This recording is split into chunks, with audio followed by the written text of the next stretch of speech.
Hey guys, welcome back to my YouTube channel जहां हम mobile से video editing step by step सीख रहे हैं। So today is the day 3 of editing series and आज मैं आपको बताऊंगी वीडियोस में साउंड इफ़ेक्ट्स कैसे ऐड करते हैं।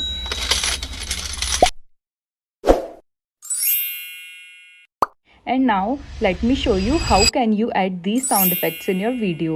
ऑप्शन पर क्लिक करना है जहां आपको बहुत सारे साउंड इफेक्ट्स दिख जाएंगे। एंड अगर आपको और भी ज़्यादा साउंड इफेक्ट्स चाहिए तो आप इस वेबसाइट पर जाकर भी देख सकते हैं। यहाँ आपको बहुत सारे साउंड इफेक्ट्स दिखेंगे, आपको सिंपली इन पर क्लिक करना है एंड इनको डाउनलोड कर लेना है।